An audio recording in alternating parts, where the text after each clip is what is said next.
नमस्कार साथियों, आपका स्वागत है SRMP एग्ज़ाम्स के ऑफिशियल यूट्यूब चैनल पे।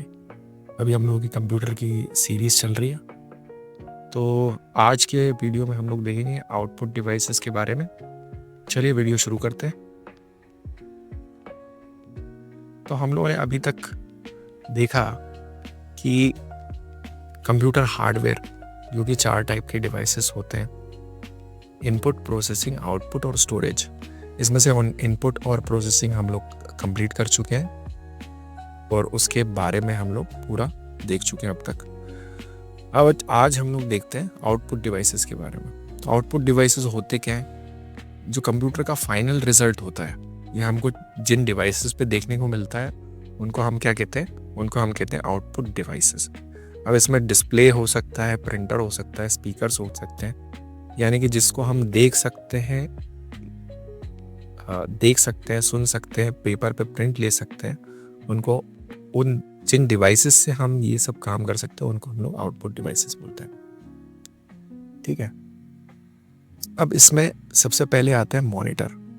मॉनिटर को हम लोग क्या बोलते हैं? मॉनिटर को हम लोग विजुअल डिस्प्ले यूनिट भी बोलते हैं, VDU या विजुअल डिस्प्ले यूनिट भी हम लोग बोलते हैं। ठीक है, ये भी एक आउटपुट डिवाइस होता है। इसमें जो अभी फ़िलहाल में जो टेक्नोलॉजीज यूज़ होती है उसमें लाइट इमिटिंग डायोड यानी कि LED, लिक्विड क्रिस्टल डिस्प्ले यानी कि LCD, OLED यानी कि ऑर्गेनिक LED और कैथोड रे ट्यूब CRT जो कि पुराने टाइम में यूज़ की जाती थी, बल्कि और मोटी टीवीज होती थी पहले यूज़ की जाती थी। ठीक है, तो लाइट इमिटिंग डायोड और LCD, ये अभी फ़िलहाल में ये दो जो टेक्नोलॉजी है इसमें सबसे ज़्यादा यूज़ की जाती है। तो जो लिक्विड क्रिस्टल डिस्प्ले है या LCD है, इसके 3 कॉमन टाइप्स होते हैं। यही जो टाइप्स हैं वो LED में भी हमको देखने को मिलते हैं। तो इसमें जो सबसे पहला है वो ट्विस्टेड न्यूमेटिक है। ट्विस्टेड न्यूमेटिक जो है उसमें ये इस टाइप के जो LCDs होते हैं या LED होते हैं, इसमें रिस्पॉन्स टाइम कम होता है, IPS में कलर अच्छा होता है और वर्टिकल अलाइनमेंट जो थर्ड टाइप का इसका टाइप है उसमें क्या होता है, कॉन्ट्रास्ट रेशियो हमको अच्छा देखने को मिलता है। तो सबका अपना अपना यूज़ केस है। जो टीवीज आती है वो IPS पैनल में आती हैं, जो मॉनिटर आता है उसमें ट्विस्टेड न्यूमेटिक जो है टेक्नोलॉजी का यूज़ होता है। ठीक है, इसी में कुछ इम्पोर्टेंट टर्मिनोलॉजीज हैं, जैसे पिक्सल डेंसिटी। पिक्सल डेंसिटी में क्या होता है? पिक्सल पर इंच। जो इसको पिक्सल डेंसिटी को हम किससे डिनोट करते हैं? तो PPI से डिनोट करते हैं, जो कि होता है पिक्सल पर इंच, यानी कि 1 इंच में कितने पिक्सल प्रेजेंट है स्क्रीन में, वो हमें PPI से पता चलता है। PPI से क्या PPI जो है वो स्क्रीन क्लैरिटी, शार्पनेस और क्वालिटी शो करता है। जो वेब डिज़ाइनिंग है या जो डिज़ाइनिंग है, UI डिज़ाइनिंग है, उसमें जो पिक्सल है उसको स्टैंडर्डाइज किया हुआ है 1/96 या 1/96 इंच, यानी कि 0.26 mm एक पिक्सल को माना गया है। ठीक है, जितना ज़्यादा हमारा पिक्सल होता है उतनी ही ज़्यादा क्या होती है, हमारी क्लैरिटी होती है, शार्पनेस जो है डिस्प्ले की उतनी ज़्यादा अच्छी होती है, और जितना कम PPI होता है उससे उतना ही ब्लर और पिक्सेलेटेड हमारा जो है डिस्प्ले हमको देखने को मिलता है। फिर इसी में दूसरी टर्मिनोलॉजी क्या है? Refresh rate. रिफ्रेश रेट क्या होता है कि 1 सेकंड में स्क्रीन में जो इमेज है वो कितनी बार रिफ्रेश हो रही है, इसको हम क्या बोलते हैं? रिफ्रेश रेट बोलते हैं। इसका यूनिट होता है हर्ट्ज। ठीक है, हर्ट्ज में इसको मेजर करते हैं। जितना हाई रिफ्रेश रेट होता है उतनी ही स्मूथ जो है हमारी स्क्रीन की मूवमेंट होती है। जितना लो रिफ्रेश रेट होगा उतनी स्क्रीन हमारी लैग करेगी या ब्लर आएगी। जो नॉर्मल टीवी होते हैं उसमें रिफ्रेश रेट जो है वो 60 हर्ट्ज का होता है। जो स्मार्टफोन्स होते हैं उसमें 90 से 120 हर्ट्ज का जो है रिफ्रेश रेट होता है। गेमिंग के लिए जो है 144 से लेकर 240 गेमिंग के लिए मॉनिटर्स में जो है रिफ्रेश रेट होता है। आगे चलते हैं। तो जितना हाई आपका रिफ्रेश रेट होता है उतना अच्छा आपका जो है डिस्प्ले आपको देखने को मिलता है, यानी कि उतनी स्मूथ रनिंग होती है। केवल हाई रिफ्रेश रेट होने से कुछ नहीं होता, FPS भी अच्छा होना चाहिए, FPS क्या होता है? फ्रेम पर सेकेंड। फ्रेम पर सेकेंड यानी कि एक सेकेंड में कितने फ्रेम जो है वो जनरेट कर रही है स्क्रीन। तो नॉर्मल जो मूवी होती है, मूवीज़ में 24 FPS होता है, यूज़ होता है। जो स्क्रीन है उसमें 30 और गेमिंग के लिए 60 to 120 FPS जो है वो यूज़ होता है। मॉनिटर में ही रिस्पॉन्स टाइम एक यूनिट होता है। रिस्पॉन्स टाइम का मतलब क्या होता है कि जो पिक्सल है वो अपना कलर चेंज करने में कितना टाइम लगा रहा है, इसको हम लोग मिली सेकेंड में मेजर करते हैं। रिस्पॉन्स टाइम जितना कम होता है उतनी ही बेटर आपकी क्लैरिटी होती है, और जितना ज़्यादा रिस्पॉन्स टाइम होगा उतनी आपकी स्क्रीन जो है वो लैग करती है। ठीक है। फिर एक इम्पॉर्टेंट टर्मिनोलॉजी क्या होती है? रिजोल्यूशन। रिजोल्यूशन क्या बताता है आपको? रिजोल्यूशन बताता है कि एक डिस्प्ले में कितने पिक्सल हैं, टोटल पिक्सल कितने आ रहे हैं आपके डिस्प्ले में। इसको हम लोग कैसे देखते हैं? Width into height. ये जो विड्थ इनटू हाइट के फॉर्म में ये दिया होता है।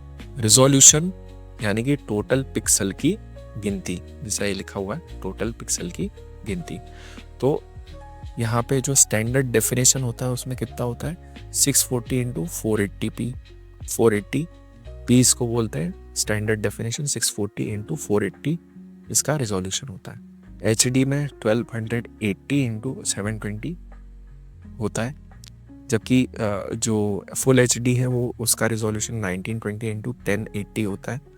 जो 2K होता है उसमें 2560 मल्टीप्लाइड बाय 1440 या 144 यानी कि 1440 p जो है उसको हम लोग क्या बोलते हैं? 2K बोलते हैं।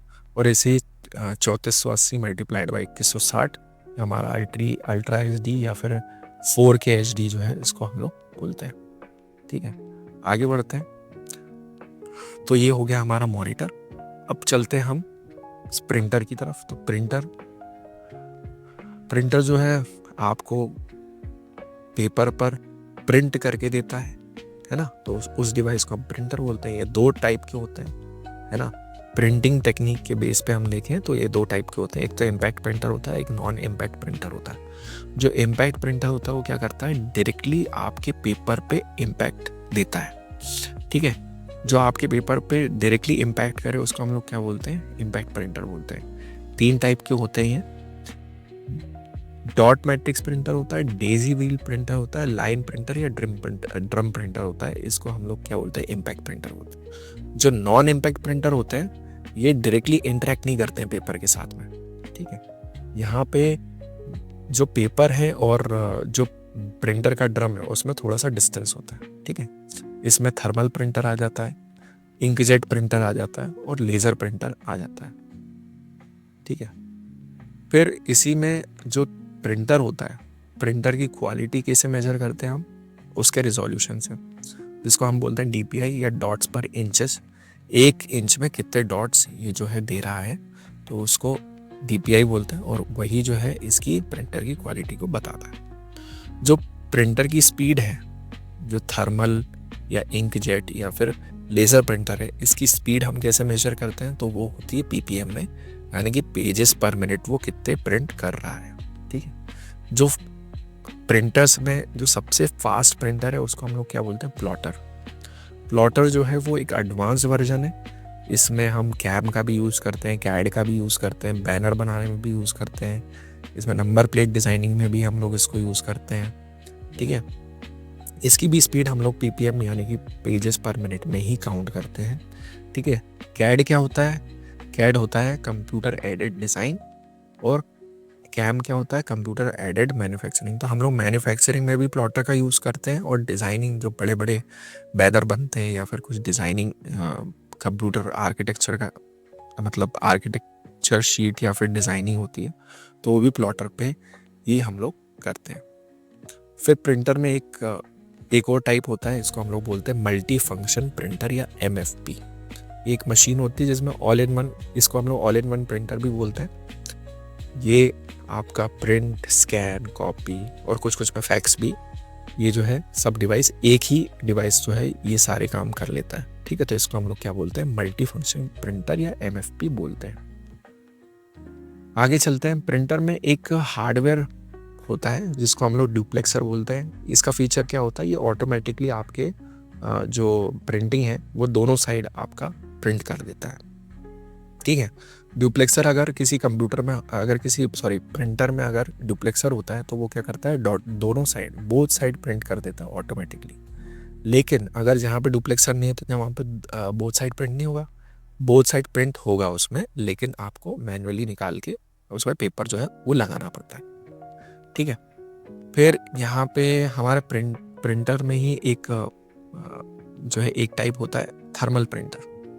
तो थर्मल प्रिंटर में क्या होता है, इंक नहीं यूज़ होता है, यहाँ पे थर्मल पेपर यूज़ होता है। ठीक है, जब हीट जो है थर्मल पेपर पे पड़ती है तो क्या होता है, वहाँ पे उतनी इमेजेस जो है वो प्रिंट हो जाती है। इसके अंदर में एक थर्मल हेड होता है। थर्मल हेड जो है वो गर्म होता है, हीट जनरेट करता है, और वो हीट जहाँ जहाँ पेपर पे, जो थर्मल पेपर है उसमें जहाँ जहाँ पे लगती है वहाँ पे कलर चेंज हो जाता है। इस तरीके से हमारी जो इमेज है वो प्रिंट हो जाती है। ये काम होता है हमारा थर्मल प्रिंटर का। ठीक है, थर्मल प्रिंटर भी दो टाइप के होते हैं। एक तो डायरेक्ट थर्मल प्रिंटर होता है जो कि क्या करता है, डायरेक्टली पेपर पर प्रिंट करता है।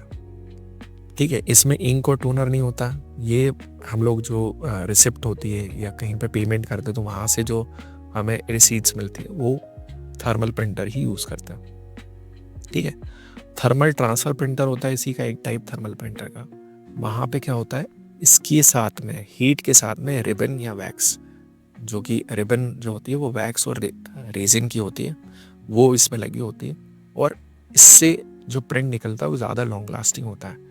जबकि आप देखोगे डायरेक्ट थर्मल प्रिंटर का जो प्रिंट होता है, अगर वो पर्चियाँ जो रिसिप्ट होती है 1-2 महीने में उसकी जो है प्रिंट गायब हो जाता है। जबकि जो थर्मल ट्रांसफ़र प्रिंटर होता है इसको हम लोग कहाँ यूज़ करते हैं, लेबल और बारकोड में यूज़ करते हैं, क्योंकि इसका जो प्रिंट है वो लंबे समय तक थोड़ा टिकता है। आगे बढ़ते हैं। जो प्रिंटर की कार्ट्रिज होती है, कार्ट्रिज क्या होता है, ये टोनर का कंटेनर होता है, टोनर या इंक का कंटेनर होता है। ठीक है, ये सबसे इम्पोर्टेंट पार्ट होता है किसका, प्रिंटर का। कार्ट्रिज नहीं है तो प्रिंट नहीं हो पाएगा। थर्मल प्रिंटर को छोड़ के थर्मल प्रिंटर में कोई कार्ट्रिज नहीं होती। ठीक है, तो इसमें दो टाइप की आती हैं। एक तो इंक कार्ट्रिज होती है जो कि लिक्विड इंक होती है जिसमें, ठीक है, ये होम यूजेज में ज़्यादा लिया जाता है, कमर्शियल यूज़ में कम लिया जाता है। इसमें भी दो टाइप की इंक आती हैं। एक तो ब्लैक कार्ट्रिज आती है, कलर कार्ट्रिज आती है। कलर कार्ट्रिज जो होती है उसमें 3 कलर होते हैं मेजरली, क्यान, मेजेंटा और येलो।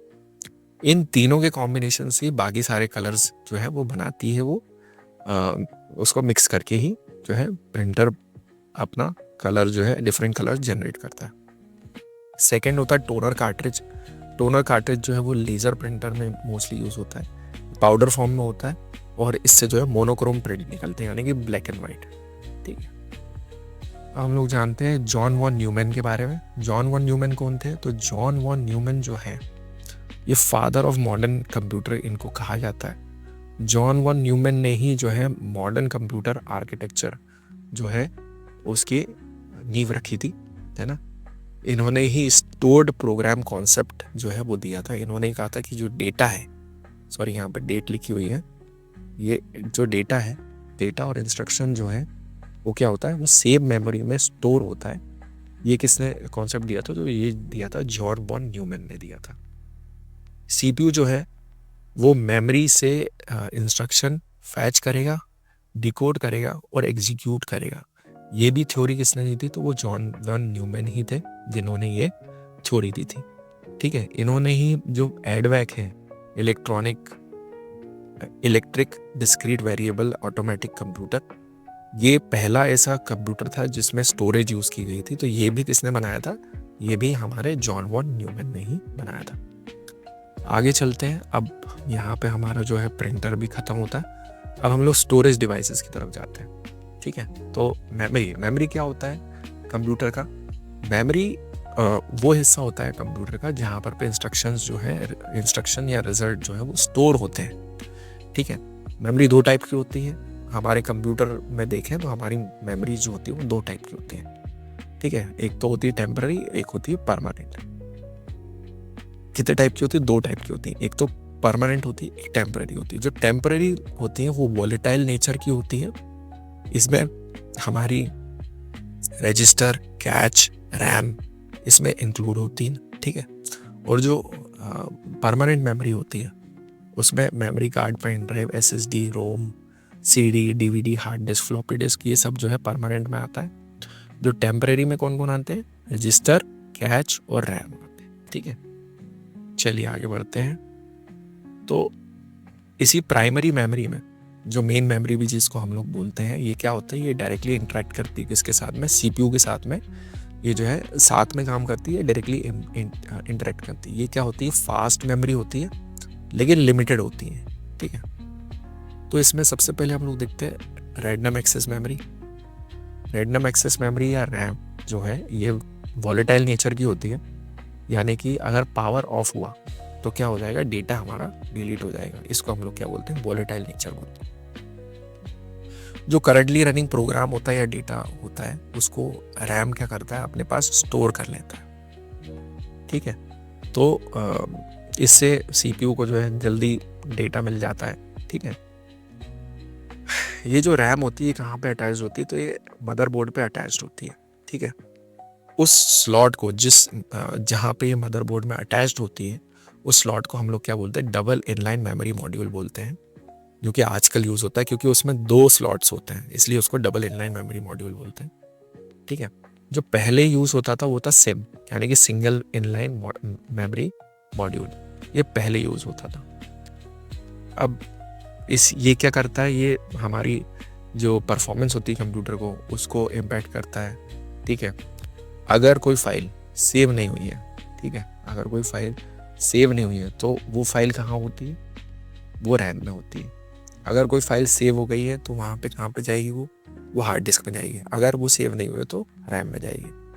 हम लोग बहुत से काम करते हैं रैम के ऊपर, जैसे कि वेब सर्फिंग हुआ, वो एंटायरली क्या होता है? रैम के ऊपर चलता है। लाइव कोई अगर हम शो देख रहे हैं या फिर कोई लाइव गाना सुन रहे हैं या कोई लेक्चर सुन रहे हैं लाइव, तो वो भी रैम पे ही चलता है। कोई गेम है जो कि सेव नहीं हुआ है तो वो भी कहाँ पे जाता है? वो भी रैम में जाता है। अगर सेव हो गया तो हार्ड डिस्क में जाता है, ठीक है। रैम के भी टाइप्स होते हैं, जैसे कि एस रैम होता है ना। एस रैम क्या बोलते हैं उसको? स्टैटिक रैम बोलते हैं। स्टैटिक रैम बोलते हैं एस रैम को, यानी कि स्टैटिक रैंडम एक्सेस मेमोरी। ये फास्ट होती है। और कैच मेमोरी में हम जो है एस रैम को यूज़ करते हैं। जबकि जो सेकंड टाइप की रैम है वो होती है डी रैम, जिसको हम लोग डायनामिक रैम बोलते हैं। ये स्लो होती है as compared to S RAM, है ना। एस रैम जो है वो बहुत फास्ट होती है ना। नेक्स्ट हम लोग चलते हैं तो इसी में एस रैम, जो डी रैम है ये हमारी जो है मेन मेमोरी के रूप में हम लोग यूज़ करते हैं इसको। कहाँ पे? पीसी में, लैपटॉप में, स्मार्टफोन में, टैबलेट में। जो मेन मेमोरी होती है वो डी रैम की ही हम लोग यूज़ करते हैं, ठीक है। डी रैम का ही एक एडवांस वर्जन है, कौन सा? ये एस डी रैम, ठीक है। S D RAM synchronous dynamic random access memory इसको हम लोग बोलते हैं। ये क्या होता है? ये सीपीयू की क्लॉक स्पीड के साथ में सिंक्रोनाइज होती है। किसके साथ में? सीपीयू की जो क्लॉक स्पीड होती है उसके साथ में सिंक्रोनाइज होती है।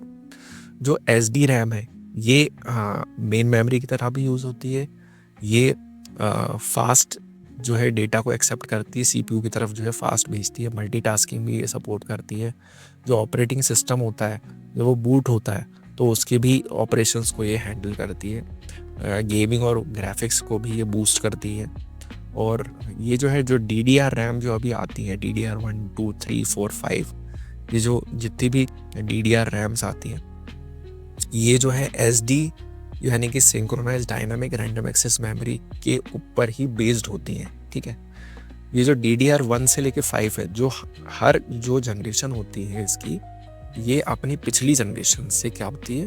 फास्ट होती है और लो पावर कंजम्पशन होती है, ठीक है। फिर इसी में DDR का ही एक और एडवांस वर्जन, SD रैम का ही एक एडवांस वर्जन है, डबल डेटा रेट, यानी कि DDR SD रैम, है ना। Double data rate synchronous dynamic random access memory, ये एडवांस वर्जन है किसका? SD रैम का। ये जैसे वहाँ एसडी रैम में क्या हो रहा था, synchronous dynamic random access memory में क्या कर रही थी वो, कि जो क्लॉक स्पीड थी हमारी सीपीयू की उसके साथ में वो सिंक थी, ठीक है, सिंक्रोनाइज थी। यहाँ पे जो DDR SD रैम है ये क्या करती है, जब हमारा जो सीपीयू है जब उसकी क्लॉक स्पीड डाउन जाती है या अप जाती है तो भी ये जो है डेटा ट्रांसफ़र करती है DDR SD रैम। तो ये उसका भी जो SD रैम है उसका भी एक एडवांस वर्जन है। आगे चलते हैं, रीड ऑनली मेमोरी देखते हैं, रोम, जिसको हम लोग रीड ऑनली मेमोरी बोलते हैं। ये क्या होती है, नॉन वोलेटाइल नेचर की होती है। अगर पावर ऑफ हो गई तो जो डेटा है वो क्या है, उड़ेगा नहीं, वो वहीं रहेगा, डेटा सेफ होता है यहाँ पर, ठीक है। बूटिंग के टाइम पर पे जो इंस्ट्रक्शन होती हैं वो कहाँ पे स्टोर होती हैं, वो रोम में ही स्टोर होती हैं। ये प्राइमरी मेमोरी में आता है। अच्छा हाँ, तो जो रोम है और जो रैम है ये दोनों ही सेमीकंडक्टर मेमोरी में ही आते हैं, ठीक है। रोम और रैम क्या आते हैं, सेमीकंडक्टर मेमोरी का ही पार्ट है, ठीक है। फिर आगे चलते हैं, तो ये जो रोम है ये मेन मेमोरी हम लोग जो है हार्ड डिस्क की तरह हम लोग यूज़ करते हैं। जो प्री डिफाइंड इंस्ट्रक्शंस होते हैं वो कहाँ पे स्टोर होते हैं कंप्यूटर के, वो स्टोर होते हैं रोम में, ठीक है। तो क्योंकि ये प्री डिफाइंड होता है तो इसको हम लोग चेंज नहीं कर सकते, ये मैन्युफैक्चरर ही डाल के देता है, उसमें कुछ इंस्ट्रक्शंस होते हैं जो प्री डिफाइंड होते हैं, ठीक है। और इसको हम लोग लिखते कैसे हैं, तो इसको हम लोग लिखते हैं फर्मवेयर से, और इसको चेंज हम नहीं कर सकते, ये जो है मैन्युफैक्चरर ही जो है वो चेंज कर सकता है। कैसे, अपडेट से आजकल चेंज होने लग गए हैं, पहले ये चेंज नहीं होते थे, लेकिन आजकल जो है अपडेट्स आते हैं तो अपडेट से जो है फर्मवेयर जो है वो चेंज हो जाता है, ठीक है। फिर रोम में भी टाइप्स होते हैं, जैसे एम रोम यानी कि मास्क रोम। ये मास्क रोम जो होते हैं इसमें फैक्ट्री प्रोग्राम्ड होते हैं, ये फैक्ट्री प्रोग्राम्ड रोम बोलते हैं इसको, है ना। इसका फुल फॉर्म मास्क रोम होता है, लेकिन ये क्या होते हैं, फैक्ट्री प्रोग्राम्ड होते हैं। जैसे कि हमारी फ्रिज हो गई या फिर हमारी वॉशिंग मशीन हो गई, तो इसमें जो प्रोग्राम होते हैं वो प्री डिफाइंड, इसमें प्री प्रोग्राम्ड ये जो है चीज़ें होती हैं। पी रोम जो होती है प्रोग्रामेबल रोम होती है, इसको आप वन टाइम जो है यूज़ कर सकते हो, वन टाइम प्रोग्राम कर सकते हो। ये कस्टम हार्डवेयर में जो है ये पी रोम यूज़ करते हैं। इरेजेबल प्रोग्रामेबल रोम जो होती है ईपी रोम, ये जो है यूवी लाइट से हम लोग इरेज कर देते हैं इस रोम को। और ये जो ईपी रोम है इसको हम टेस्टिंग पर्पस के लिए जो है यूज़ करते हैं। फिर जो ईईपी रोम है, ये ईईपी रोम जो है इसको हम क्या बोलते हैं, इसको हम लोग बोलते हैं इलेक्ट्रिकली इरेजेबल प्रोग्रामेबल रोम, ठीक है। ये जो है इलेक्ट्रिकली हम इसको इरेज कर सकते हैं, और इसको बायोस या फर्मवेयर में जो है इसको यूज़ किया जाता है। इसी का एडवांस वर्जन जो है फ्लैश ड्राइव होती है, ठीक है। ईईपी रोम जो है जिसको हम लोग इलेक्ट्रिकली इरेज कर सकते हैं, इसी का एडवांस वर्जन क्या होती है, फ्लैश मेमोरी होती है। जैसे हमारा मेमोरी कार्ड हो गया, पेन ड्राइव हो गई, ठीक है। आगे बढ़ते हैं, फिर ये सेकेंडरी मेमोरी यानी कि एक्सिलरी मेमोरी। इसमें जो है सेकेंडरी मेमोरी को हम लोग डेटा स्टोरेज के लिए यूज़ करते हैं, ठीक है। ये भी नॉन वोलेटाइल होती है, स्लो होती है, लेकिन इसकी कैपेसिटी जो है वो ज़्यादा होती है, ठीक है। जो सेकेंडरी मेमोरी होती है उसकी कैपेसिटी ज़्यादा होती है। जैसे हम लोग देखें मैग्नेटिक टेप, ये मैग्नेटिक टेप जो है ये बैकअप लेने के लिए यूज़ करते हैं। इसकी लो कॉस्ट होती है, लेकिन हाई कैपेसिटी इसकी हाई होती है, ठीक है। डिस्क, मैग्नेटिक डिस्क जो है ये हार्ड डिस्क के अंदर में होती है, डिस्क होती है जो कि घूमती रहती है। तो ये जो है मैग्नेटिक डिस्क ये कहाँ पे होती है, ये हार्ड डिस्क में यूज़ होती है। ऑप्टिकल डिस्क किसको बोलते हैं, सीडी डीवीडी या ऑप्टिकल डिस्क होते हैं। फ्लैश मेमोरी जैसे अभी देखा ही था, तो पेन ड्राइव, एसएसडी और मेमोरी कार्ड ये जो है फ्लैश मेमोरी में आते हैं। अब चलते हैं, ये हम लोगों ने सब पढ़ लिया मेमोरी में, ये प्राइमरी मेमोरी कौन सी होती है, सेकेंडरी मेमोरी क्या होती है। एस रैम का हम लोगों ने देखा नहीं, अभी देखते हैं एस रैम की कैच क्या होती है, इसको हम लोग थोड़ा देख लेते हैं। तो कैच मेमोरी क्या होती है, कैच मेमोरी जो है एक हाई स्पीड मेमोरी होती है जो सीपीयू और मेमोरी के बीच में काम करती है, ठीक है। जो सीपीयू है और जो मेमोरी है उसके बीच में ये काम करती है। ये जो है बहुत ही हाई स्पीड मेमोरी होती है। तो ये रैम से बहुत ज़्यादा तेज़ होती है, ठीक है। तो ये क्या करती है, सीपीयू में जो एग्जीक्यूशन टाइम होता है उसको कम करती है, ठीक है। क्योंकि बहुत ज़्यादा हाई स्पीड होती है तो उतनी ही ज़्यादा एक्सपेंसिव भी होती है। स्मॉल साइज़ में होती है, एमबी या केबी में आती है, और ये केवल इम्पोर्टेंट डेटा को स्टोर करती है। स्टोर नहीं करती, मतलब एक पर्टिकुलर थोड़े टाइम के लिए स्टोर करती है, यानी कि वॉलेटाइल नेचर की होती है, उसको परमानेंटली स्टोर नहीं करती है। ये कहाँ पे होती है, तो सीपीयू के पास में होती है। स्टोर किसे करती है ये डेटा को, तो जो डेटा हम लोग बार बार यूज़ कर रहे होते हैं उसको ये क्या कर लेती है, स्टोर कर लेती है। इससे क्या होता है, प्रोग्राम का एग्जीक्यूशन जो है वो फास्ट हो जाता है। एक्सपेंसिव होती है, वॉलेटाइल नेचर की होती है। वॉलेटाइल यानी कि पावर ऑफ हो गया तो डेटा चला जाएगा। एस रैम टेक्नोलॉजी जो है वो कैच जो है वो एस रैम टेक्नोलॉजी से बनी होती है ना। एस रैम जो है उस कैटेगरी में आती है। और ये काम किस पे करती है, तो ये काम करती है लोकेलिटी ऑफ रेफरेंस के ऊपर, ये काम करती है, ठीक है। लोकेलिटी ऑफ रेफरेंस क्या है, लोकेलिटी ऑफ रेफरेंस ये बताता है कि सीपीयू जो डेटा है या इंस्ट्रक्शन है उसको एक पर्टिकुलर पैटर्न में एक्सेप्ट करता है, ठीक है, ठीक है। तो जो सीपीयू है वो अपना डेटा या इंस्ट्रक्शन को किसी एक पर्टिकुलर पैटर्न में एक्सेस करता है, ये कहता है कौन, लोकेलिटी ऑफ रेफरेंस। ये लोकेलिटी ऑफ रेफरेंस जो है इसके भी टाइप्स होते हैं, ठीक है। और cache memory locality of reference पर पे ही काम करता है, ठीक है। तो इसमें लोकेलिटी ऑफ रेफरेंस में भी 2-3 टाइप के होते हैं। एक तो टेम्पोरल लोकेलिटी होती है, अगर कोई डेटा इंस्ट्रक्शन जो है वो बार बार एक बार यूज़ हुआ है तो उसकी पॉसिबिलिटी ज़्यादा है कि वो दोबारा यूज़ होगा, ठीक है। Recently use data is likely to be used again, है ना। ये क्या कहता है, टेम्पोरल लोकेलिटी कहता है। स्पेशल लोकेलिटी क्या कहता है कि एक लोकेशन पे जिस लोकेशन की मेमोरी एक्सेस की गई है उसी लोकेशन की मेमोरी जो है उसको यूज होना के चांसेस जो है वो ज़्यादा है, ठीक है। जिस लोकेशन की मेमोरी हम यूज़ कर रहे हैं उसी लोकेशन की मेमोरी का जो है एक्सेस होने का चांसेस ज़्यादा है। जैसे कि आप किसी फोल्डर में गए, उसमें 1000 फोटोज़ हैं, आपने कोई एक फ़ोटो खोली है, उसमें से ओपन की है, तो उसके आसपास की जो फोटोज़ हैं उसका ओपन होना की चांसेस जो है बढ़ जाते हैं। ये क्या कहता है, स्पेशल लोकेलिटी ये कहता है, ठीक है। तो सिक्वेंशियल लोकेलिटी होता है, यानी कि जो डेटा है वो सीक्वेंस में ही एग्जीक्यूट किया जाता है। यानी कि आपने एक ओपन किया, ऐसा तो नहीं 100,000 एक ओपन करोगे। तो सीक्वेंशियल लोकेलिटी क्या कहती है कि जो डेटा है वो सीक्वेंस में एग्जीक्यूट होता है, ठीक है। अब कैच मेमोरी की इम्पोर्टेंस क्या है, कैच मेमोरी क्या करता है, फ्रिक्वेंटली जो डेटा यूज़ हो रहा है उसको स्टोर कर लेता है। लोकेलिटी ऑफ रेफरेंस के कारण क्या होता है, जो हम लोगों ने देखा कि टेम्पोरल लोकेलिटी देखा, स्पेशल देखा, और जो भी तीसरा जो ये है हमारा सीक्वेंशियल लोकेलिटी है, ये 3 टाइप की जो लोकेलिटी है। इन लोकेलिटी ऑफ रेफरेंस से क्या होता है, हिट रेशो बढ़ता है। ये हिट रेशो क्या होता है, जैसे कि सीपीयू को डेटा चाहिए, अब वो सीपीयू का जो डेटा है वो अगर कैच मेमोरी में है तो उसको हम क्या बोलते हैं, हिट रेशो बोलते हैं। और अगर कैच मेमोरी में वो डेटा नहीं है जो सीपीयू को चाहिए और उसको रैम से लेना पड़ रहा है तो उसको हम लोग क्या बोलते हैं, मिस रेशो बोलते हैं, ठीक है। हिट रेशो किसको बोलते हैं, अगर डेटा सीपीयू को जो चाहिए अगर वो हमारे किसके पास है, अगर वो कैच मेमोरी के पास है तो उसको हम क्या बोलते हैं, हिट रेशो बोलते हैं। और अगर कैच मेमोरी के पास नहीं और रैम से लेना पड़ रहा है तो उसको हम लोग क्या बोलते हैं, उसको हम लोग बोलते हैं मिस रेशो, ठीक है। अब अगर मिस रेशो ज़्यादा होता है तो क्या होता है, हमारी जो कंप्यूटर की परफॉर्मेंस है वो डाउन होती है, ठीक है।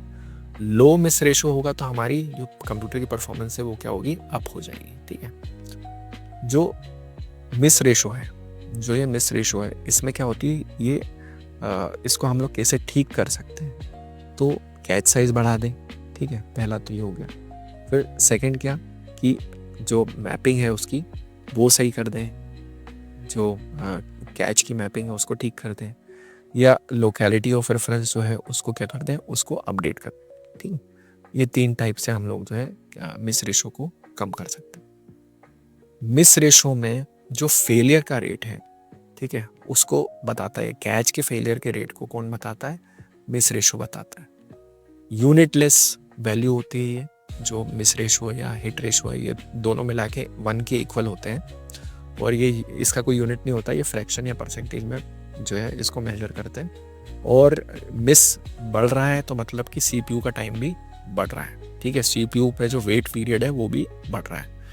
तो कैच मेमोरी जो है, अगर इसका हिट रेशो अच्छा होगा तो हमारी जो CPU है उसका वेट टाइम भी क्या हो जाएगा? कम हो जाएगा, ठीक है ना। हाँ, तो लेकिन ये कैच मेमोरी जो होती है ये क्या मैंडेटरी होती है? नहीं, मैंडेटरी नहीं होती है। अगर कैच मेमोरी नहीं भी होगी तो भी ये हमारा काम चल जाएगा उससे, ठीक है।